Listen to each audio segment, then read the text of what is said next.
Hello दोस्तों, राधे राधे दोस्तों। हमारे यूट्यूब चैनल में आप लोग का स्वागत है दोस्तों। तो दोस्तों आइए आप लोग को एक चुटकुला नाच गीत सुनाने जा रहे हैं दोस्तों। अगर हमारी ये वीडियो आप लोग को पसंद आए तो प्लीज़ हमारे चैनल को लाइक करना, सब्सक्राइब करना और कमेंट में बताना दोस्तों कि हमारी ये नाच गीत आप लोग को कैसा लगा। तो आइए दोस्तों आप लोग को सुनाते हैं एक छोटा सा नाच गीत।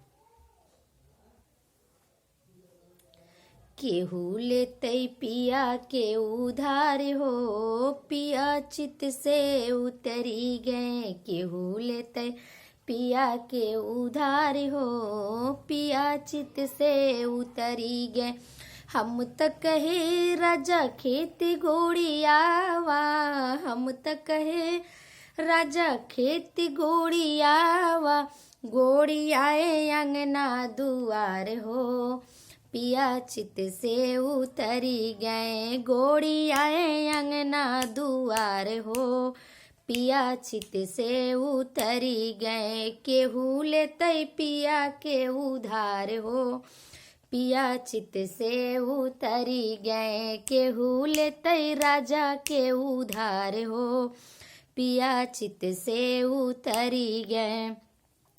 हम त कहे राजा भैंस बानी लावा, हम त कहे सैया भैंस बानी लावा।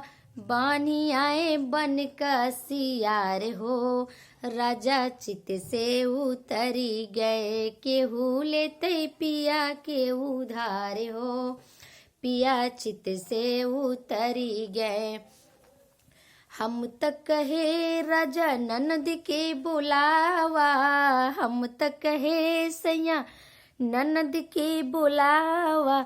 लही आए सब तन हमारे हो, पिया चित से उतरी आए। लही आए सब तन हमारे हो, पिया चित से उतरी गए। केहू लेते पिया के उधार हो, पिया चित से उतरी गए। केहू लेते सैया के उधार हो, पिया चित से उतरी गए। केहू लेते राजा के उधार हो, पिया चित से उतरी गए। तो दोस्तों अगर हमारी ये चुटकुला गीत आप लोग को पसंद आए तो प्लीज़ हमारे चैनल को लाइक करना ना भूले दोस्तों। राधे राधे।